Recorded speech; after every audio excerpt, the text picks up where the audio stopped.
नमस्कार, आदाब, सत श्री अकाल। ये आज मैं वीडियो जो बनाने जा रहा हूँ वो उसका सिर्फ और सिर्फ मोटिव ये है कि गर्मियों में कंसीव होने के चांसेस थोड़े कम होते हैं और इसीलिए मैं कुछ आपकी डाइट में रिफॉर्म करना चाहता हूँ। डाइट में कुछ ऐसी चेंजेस करूँगा जिसकी वजह से आपकी फर्टिलिटी आई मीन से आपके स्पर्म काउंट या मोटिलिटी थोड़े इंक्रीज लेवल पे जाए। क्योंकि एक्चुअली क्या होता है कि हम सर्दियों में देखा जाए तो हमारी बॉडी एज सच ज़्यादा स्पर्म प्रोड्यूस कर रही होती है एज़ कम्पेयर टू गर्मियों में। उसके पीछे अलग अलग रीज़न है, रीज़न के बारे में बाद में बात करेंगे। उससे पहले समझ लेते हैं कि क्या रीज़न होता है कि आपकी गर्मियों में स्पर्म काउंट कम हो जाते हैं। गर्मियों में स्पर्म काउंट कम होने के बहुत सारे रीज़न होते हैं। सबसे पहला रीज़न क्या होता है, हमारी बॉडी एग्जॉस्ट। अगर बॉडी एग्जॉस्ट रहेगी या थकावट में रहेगी तो हमारे स्पर्म काउंट अपने आप ही थोड़ी लेवल कम डाउन कर लेता है। इसके पीछे एक रीज़न और भी रहता है। गर्मियों में ज़्यादातर हम देखते हैं कि हमारे टेस्टिकल्स, आप भी नोटिस करते होंगे, आपके टेस्टिकल्स जो हैं वो थोड़े हैंग पोजीशन में ज़्यादा रहते हैं एज़ कम्पेयर टू कॉन्ट्रैक्शन के। उसकी वजह से क्या होता है, ज़्यादा हैंग होना बुरी बात नहीं होती है, वह हैंग होने का रीज़न ये होता है कि वो अपने टेस्टिस जो हैं अपना टेम्परेचर सेट करने के लिए अपने आप को लूज़ करते हैं। ये एक बॉडी का, हर एक मेल बॉडी का एक फिनोमेना है कि वो अपने टेम्परेचर सेट करने के लिए अपनी टेस्टिकल्स को थोड़ा लूज़ करेंगे, जिसकी वजह से वहाँ का टेम्परेचर मेंटेन हो और टेम्परेचर मेंटेन होने के रीज़न से आपके जो स्पर्म का सर्वाइवल है वो बढ़ जाए। यही रीज़न गर्मियों में पहुँचते पहुँचते हम पे हावी भी पड़ जाता है, क्योंकि वो लूज़ तो करते हैं बट वो वाला उनको टेम्परेचर नहीं मिल पाता जिस पे सर्वाइवल ऑफ स्पर्म के चांसेस ज़्यादा होते हैं। इसलिए वहाँ पर स्पर्म काउंट थोड़े लो हो सकते हैं या फिर मोटिलिटी लो हो सकती है। सेकेंड रीज़न, हम गर्मियों में ज़्यादातर हम केसेस देखते हैं कोलाइटिस के। कोलाइटिस में बार बार अपनी हर वीडियो में बताता आया हूँ, कोलाइटिस एक ऐसी प्रॉब्लम है जिसमें आपके इंटेस्टाइन में इन्फेक्शन होने का टाइप हो जाता है, जिसमें आपकी लैट्रिन में आंव ज़्यादा आती है, म्यूकस निकलता है या चिपचिपी लैट्रिन निकलती है। जब भी ये वाली कंडीशन आपके साथ लगी रहेगी तो आपकी हमेशा फर्टिलिटी पर थोड़ा ना थोड़ा इफेक्ट जरूर आता है। इफेक्ट कैसा आता है कि आपकी मोटिलिटी लो हो सकती है, आपके स्पर्म काउंट लो हो सकते हैं। ये गर्मियों में चांसेस ज़्यादा इसलिए होते हैं क्योंकि गर्मियों में कोई भी ग्रोथ, बैक्टीरियल, फंगल, यीस्ट, जितनी भी ग्रोथ होता है वो ज़्यादा होती है एज़ कम्पेयर टू सर्दियों में। कभी आपने सुना होगा कि एक हेल्दी सीज़न कौन सा कहते हैं, सर्दियों को कहते हैं, एक पीक को कहते हैं जब ज़्यादा ठंड होती है। तो वहाँ पर क्या होता है, बैक्टीरियल, फंगल, ईस्ट की इन्फेक्शन तो होते हैं बट ऐसी ग्रोथ नहीं करते जितना वो गर्मियों में कर लेते हैं, क्योंकि उनको टेम्परेचर, मॉइस्ट, सारी चीज़ें मिल जाती हैं गर्मियों वाले मौसम में या गर्मियों वाले सीज़न में। तो यहाँ पर हम देखते हैं कि कोलाइटिस बनने के चांसेस होते हैं। तो आपने करना क्या है इसके साथ वो भी सुन लीजिए कि अगर आप आरओ का पानी पी रहे हैं, आप फिल्टर का पानी पी रहे हैं, या आप जैसे पहाड़ों पे जाओ तो वहाँ पर चश्मे का पानी पिया जाता है, वैसे ही कहीं आप नीचे जाते हो तो नदियों का पानी भी पिया जाता है। कुछ अपने घरों में, महानगरों में जैसे होता है कि एक सिटी में क्या किया जाता है, आरओ फिल्टर को यूज़ किया जाता है। बट आपने करना क्या है, फिल्टर तो यूज़ करो, साथ में आपने उसको बॉयल जरूर करना है। बॉयल करने से क्या होगा, अगर कोई उसमें कैसा भी बैक्टीरिया रह गया या कोई भी ऐसी इन्फेक्शन वाली चीज़ आपकी पानी में रह गई, उसको आपने बॉयल करके ख़त्म कर दिया और जब आप वो पियोगे तो उससे आपको कोलाइटिस बनने के चांसेस कम हो जाते हैं। अभी तो जैसे हमारे पूरे इंडिया में कई कई राज्यों में लॉकडाउन लगा हुआ है। लॉकडाउन तो लगा हुआ है, लॉकडाउन से हमें एक बेनिफिट जरूर मिल जाता है कि हम बाहर के खाने से ज़रूर बच जाते हैं। अगर बाहर का खाना खाते हैं तो हमको और ज़्यादा दिक्कतें आती हैं, क्योंकि ज़्यादातर हमें ये चीज़ें कहाँ मिलती हैं, कोलाइटिस वाली, पानी से और खाने से। और घर का खाना इसलिए भी सही कहा जाता है क्योंकि वो साफ आपकी नज़रों के सामने बना होता है। बाहर के खाने पे आपकी नज़र नहीं होती, वो सिर्फ आपको परोसा जाता है और परोसने के बाद आप खा लेते हो, जिसमें इन्फेक्शन होने के चांसेस ज़्यादा होते हैं। तो आपने बाहर का खाना नहीं खाना है।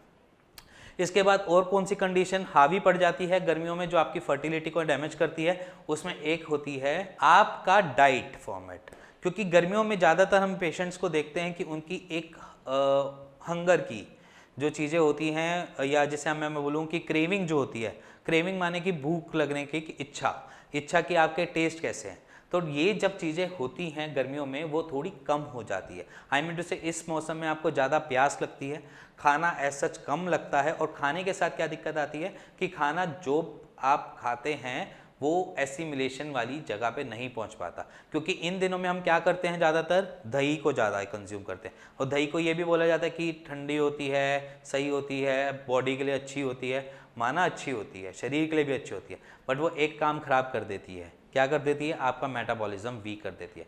गर्मियों में एज़ कम्पेयर टू हमारा मेटाबॉलिज्म जो बॉडी का डाइजेशन पर्पस है, जो हमारी बॉडी को एसिमुलेट करके फूड एंड से निचोड़ कर आपकी बॉडी में एनर्जी जो देता है, वो मेटाबॉलिज्म थोड़ा स्लो हो जाता है। और दही उसके ऊपर क्या करती है, आग के ऊपर घी वाला काम करती है। दही आप खा लेते हैं, दही के बाद एक कारण क्या मिलता है कि आपका जो मेटाबॉलिज्म 4 घंटे का होना चाहिए था उसको वो 6 से 7 घंटे का कर देती है, जिससे क्या होता है, आपको नींद आती है, आपको थोड़ा सा डिजीनेस लगता है कि नींद सी आ जाएगी। तभी हम दही को थोड़ा अवॉइड करते हैं। गर्मियों के सीज़न में आप ले सकते हैं तो सिर्फ एक छाछ ले सकते हैं। छाछ बटर मिल्क को बोला जाता है और ये ज़्यादातर गाँवों में मिल जाती है। आजकल बहुत सारे ब्रांड्स भी दे रहे हैं, जैसे अमूल, मदर डेयरी, ये सारी चीज़ें आपको प्रोवाइड कर देते हैं। और छाछ का रोल एक अलग जगह है। छाछ आपके पेट को ठंडा तो रखती है, आपकी गर्मियों में भी अच्छा रखती है, बट यहाँ पर वो आपकी बॉडी के मेटाबॉलिज्म को वीक नहीं करती है। तो छाछ आप पी सकते हैं, दही आप अवॉइड करेंगे। और इसके बाद एक और चीज़ जो मेरे को आपको बतानी चाहिए कि आपके मेटाबॉलिज्म के ही रिगार्डिंग है। गर्मियाँ आते ही हम क्या करते हैं कि आम की तरफ ज़्यादा दौड़ते हैं, क्योंकि एक वही फल बचता है जिसका स्वाद बहुत अच्छा है, और आम की तरफ हम बढ़ते भी हैं और आम खाते भी हैं। आम हमारी बॉडी में करता क्या है कि गर्माहट बढ़ाता है। आपने आम खाना है, बिल्कुल खाइए, बट उसको सिर्फ टेस्ट के लिए खाइए, उसको पेट भरने के लिए मत खाइए। आम खाइए, थोड़ा सा खाइए, और आम की तासीर गर्म होने की वजह से आपके शरीर में कभी ना कभी किसी न किसी पेशेंट्स को ये ज़रूर मिला होगा कि आम खाने के बाद दाने ज़रूर निकल रहे हैं। फेस पे भी निकल जाते हैं, पीठ पे भी निकल जाते हैं, दाने ज़रूर निकलते हैं, ब्लिस्टर्स बन जाते हैं। तो इसलिए थोड़ा टाइम आम को अवॉइड नहीं करके थोड़ा सा खाएंगे, जिसकी वजह से आपको कोई आगे जाकर फर्टिलिटी के भी रिगार्डिंग कोई दिक्कत ना आए और एज एन आपकी बॉडी में भी कोई दिक्कत ना आए।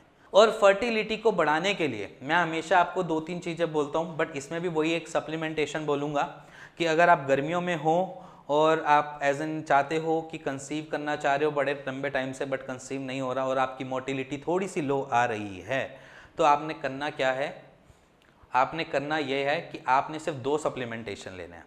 क्योंकि अगर आप जाते हैं किसी भी एलोपैथिक में, वो आपको 3-4 सप्लीमेंट लिख कर देते हैं, जैसे जिंक के हो गए, प्रोटीन के डेरिवेटिव हो गए, या और अलग थोड़े बहुत, बट यहाँ पर सिर्फ आप 2 ही सप्लीमेंट लेंगे।